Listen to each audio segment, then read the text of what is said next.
After the whistle starts at River Valley High School, where Bishop Guilfoyle quarterback Justin Wheeler set it up looking for Evan Schiniger, but his pass is intercepted by Westinghouse's DeGarrett Meltz. Let's take another look at that play in slow motion. Wheeler looks for his options and lofts it downfield, but Bulldog Meltz springs up and snags the ball before BG ever had a chance. Perfect adjustment to make the play. Indeed it was. Hello and welcome to After the Whistle. State playoffs are continuing here for many teams across District 6 football as we get to the quarterfinal round. Plus, the start of high school hockey is hitting the ice from across the state. Live from University Park, I'm Brian Portney. And I'm Joey Draper. We've also got you covered with a preview into Penn State's football game against Nebraska. After the Whistle starts now.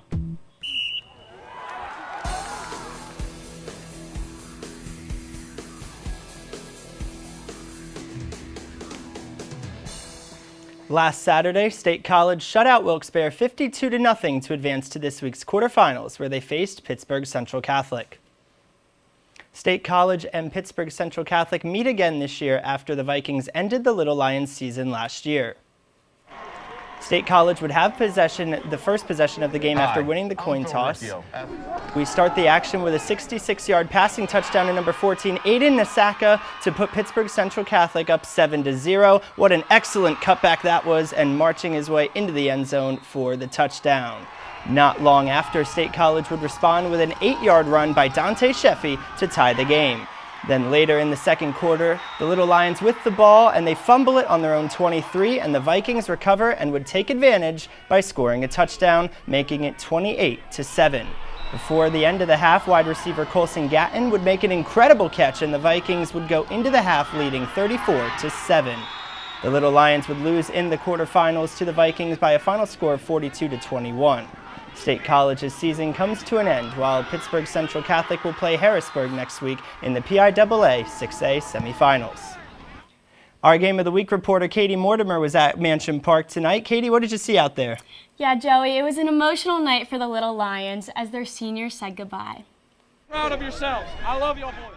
Pittsburgh Central Catholic started off strong, scoring on their first drive, and the State High Little Lions could not catch up. They closed the deficit in the second half, but it wasn't enough to put the Little Lions out on top. The end of the year, every year it hits really hard. Not being able to have these seniors be kids that you're coaching anymore is really, really hard. State High said goodbye to some notable seniors, such as running back Deontay Sheffy. He finishes third in school history for rushing yards. Next year, he'll head off to Syracuse. It gets repeated all the time, but it really means something. Just don't take it for granted. 4 years goes quick, and when it gets there, you got nothing else. You can't go back in time. It was an emotional night for the senior players as their high school football career came to an end. Coach Matt Lintal had only good things to say about his graduating seniors. People in the locker room and just what they brought to this program and who they are character-wise, that's what we're gonna miss. The Little Lions have a young team with a lot going for them next season. Demir Code, another leading senior, leaves a message for the younger players and the future of this team. They always made me feel welcome since the first time I ever came to State College. Coach Lintal, great coach, always makes you feel like home. The Little Lions fell to the Vikings by over 20 points in the state quarterfinals for the second year in a row. As they end their season at 10-3, the Little Lions have a lot of young talent to look forward to in the fall. The night ended with some tears, but on the bright side, State College will return its starting sophomore quarterback next year. Back to you guys at the desk. The Hollidaysburg Golden Tigers and the Roman Catholic Calites return to the scene of the crime 1 year later as the Tigers look to avenge themselves. The Tigers entered tonight's rematch looking to keep their undefeated season alive. Early in the first quarter, quarterback Samaj Beals fakes the pass while Trey Montgomery runs it in, putting up the first points of the night, making it 7-0 Roman Catholic. Excellent hustle on that play. The Calites would continue their dominance with this dart to Ash Roberts, putting Roman Catholic up 14-0 with 8 minutes left in the first.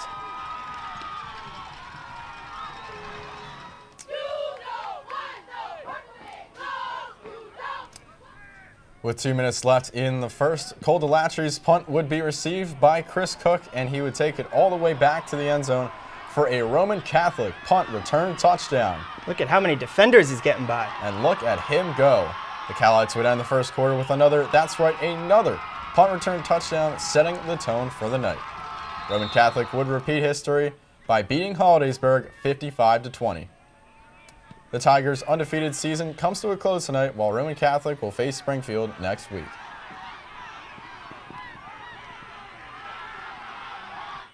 Bishop Guilfoyle and Westinghouse meet again after meeting last year in the quarterfinal round of the Class 1A state playoffs. Last year, BG steamrolled the Bulldogs 56-15. This year, Westinghouse stormed in looking for their revenge. In the first quarter, Bishop Guilfoyle's quarterback Justin Wheeler hands it off to Jake Kissel, who runs it into the end zone, finishing the first quarter with a score of 7-0. Later in the second quarter, Westinghouse punts it, but it is blocked by BG's Rocco Casati and then recovered by Connor Okanak to set the Marauders up around midfield. However, this drive is cut short as Wheeler scans the field and throws it deep, but it is going to be intercepted by DeJaret Melix just short of the goal line to keep BG out of the end zone going into the half. Look at that play right there. Absolutely tone-setting. Bishop Guilfoyle would go on to defeat Westinghouse once again, this time by a score of 7-6. Bishop Guilfoyle will advance to the 1A semifinals to face off against Belmont Charter. Penn Cambria and Sharon faced off tonight for the first time in the playoffs, as Penn Cambria is ranked number 5 and Sharon at 11 at the 3A level. The Sharon Tigers and Penn Cambria Panthers get the 3A state quarterfinals started with a kick by Brady Jones that will go high into this misty night sky and returned by Sharon's Mez Norris. And a silent first quarter would lead to Brady Jones connecting with Grant Guides for the 10-yard touchdown in the back of the end zone in the second quarter, 6-0 Panthers. What a catch. And what a catch indeed. And then just a couple of plays later, Sharon's Ethan Englemore throws off balance, and guess what? It's picked off by Colin Gongloff, but on the return, Pete fumble recovered by Evan Ladderner for the touchdown. Some teamwork for the defensive 6. What a sequence of events. And sure it was. The Panthers would try to sneak an onside kick by the Tigers to end the half, but an Avion Brown would pounce on it to set Sharon up with a hope to score before the half. The Penn Cambria Panthers would defeat the Sharon Tigers 12-7. Sharon ends their season at 9-4, whereas Penn Cambria continues rolling at 12-2 and will face the winner of Amani Christian Academy and Avonworth, which kicks off tomorrow at 7 p.m. That was some exciting playoff football action. We definitely can see that as we get closer to the state championship, defense is going to win some championships. Defense does win championships indeed. And then coming up, we'll take a look into some other high school sports along with football. But first, let's look at the score of the Richland game and other scores from around the state.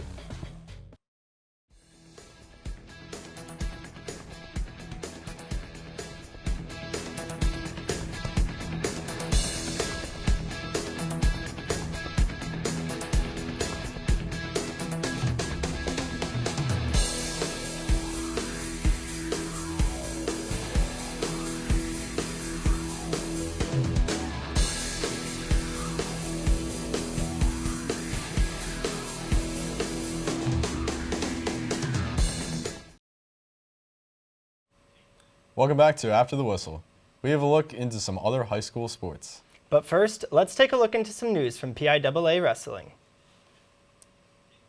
A family living in the Quaker Valley School District in Allegheny County is suing the PIAA.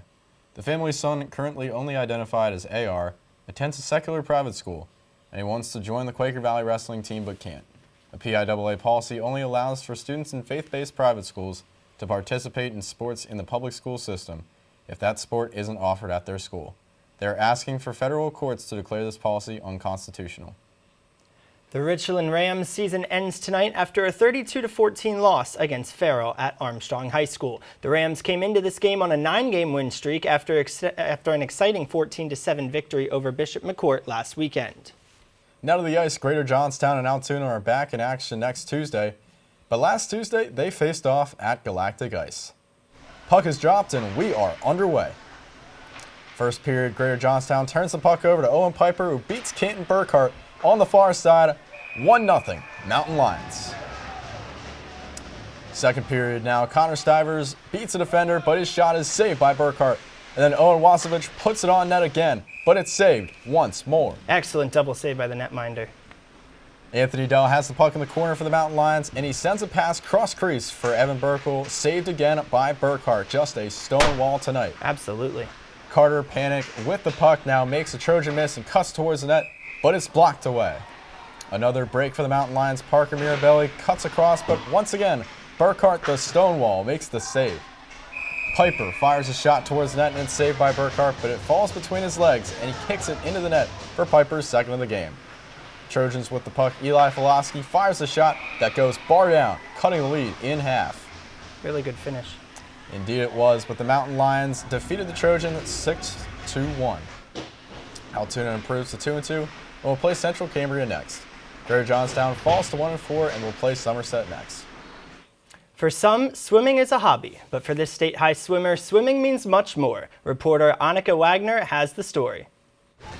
Molly Workman has always had a special connection to the pool. Even as a small kid, she loved swimming. I've been on pool deck ever since, I think my mom said, like 3 weeks old, so I've just always been around it. A lot of my friends swam, and State College here, Summer League is like a big thing, and so I did it then and just never stopped.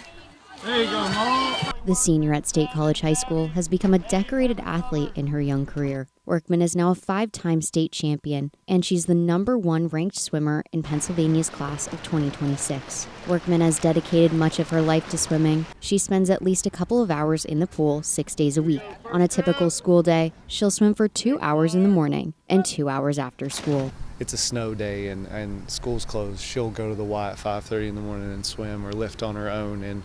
And there's a lot of athletes that do that, but they have to be told, and she just automatically knows. Molly has always had a strong connection to the pool, and her ties to swimming start with family ties.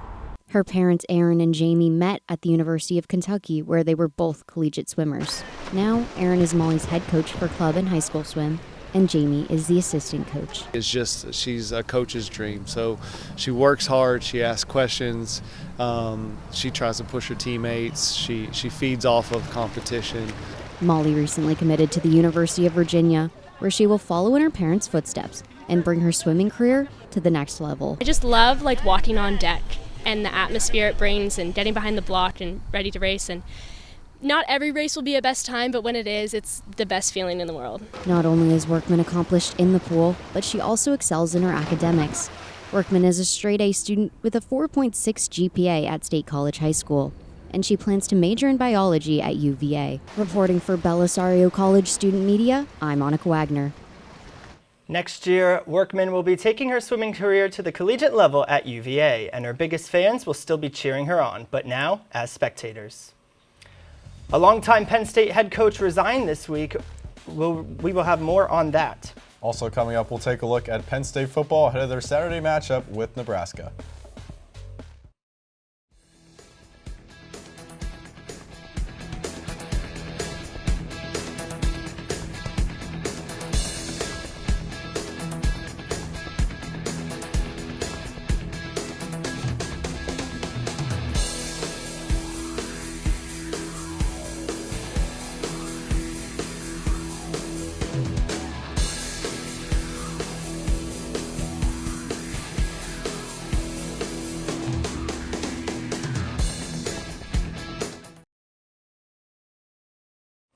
Penn State men's soccer coach Jeff Cook resigned earlier today. Cook was with the Nittany Lions for 8 seasons and has decided to pursue other professional opportunities with an MLS club. A national search for Cook's replacement has begun. That's not the only news this week about former Penn State coaches, Joey. James Franklin is headed to Virginia Tech, and the Hokies announced the details of his 5-year contract today.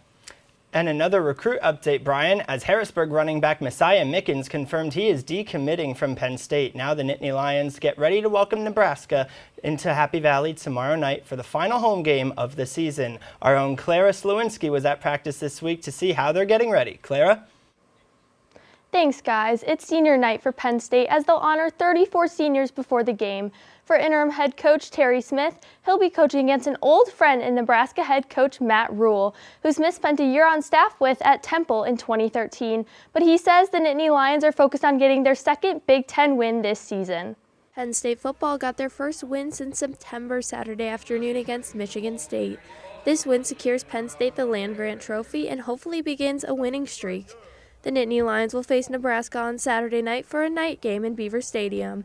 Interim head coach Terry Smith has an uncertain future, but is focused on stopping Nebraska's young offense.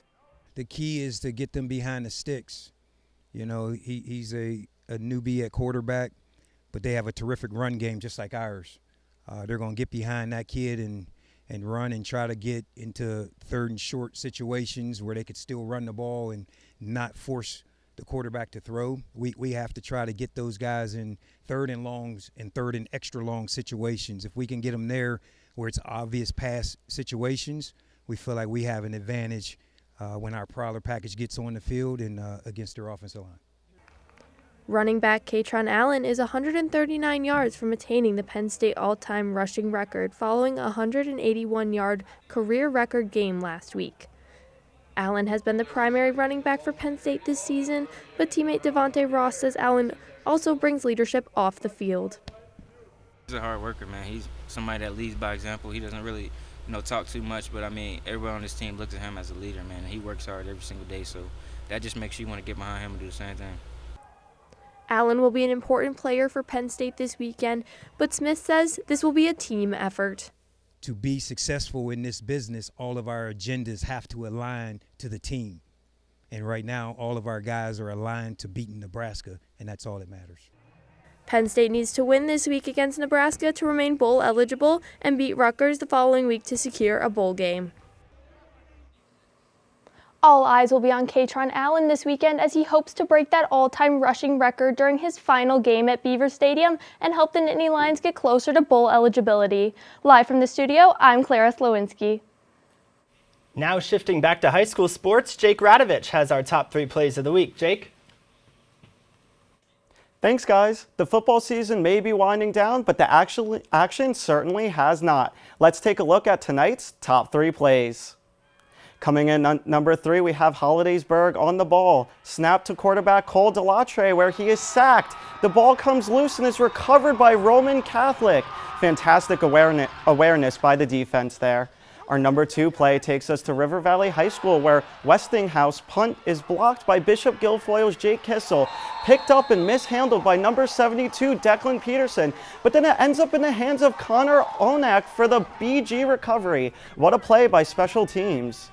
The number 1 play of the night takes us back to the Hollidaysburg Roman Catholic matchup. Take a look at this. The punt return is kicked by Hollidaysburg Cole Delatre. It's picked up downfield by Roman Catholic's Justice Gatskin. He turns on the Jets, crosses the field to avoid the Golden Tiger defense, crosses back and avoids them again, takes off down the sideline and makes his way all the way to the end zone. What a play by the senior defensive back and a great celebration. Those were our top 3 plays. Joey and Brian, back to you. Well, Brian, those were some fantastic plays we saw, and all year long we've seen that District 6 has given us some great quality to talk about on this show. And hopefully plenty more to come. Absolutely. Well, that's going to do it for us this week on After the Whistle. For more updates about our show and our coverage of games, follow us on X, TikTok, and Instagram at ATWPSU. I'm Joey Draper. And I'm Brian Portney. Tune in after the Thanksgiving holiday for more highlights from around District 6 and, of course, Penn State football right here on After the Whistle.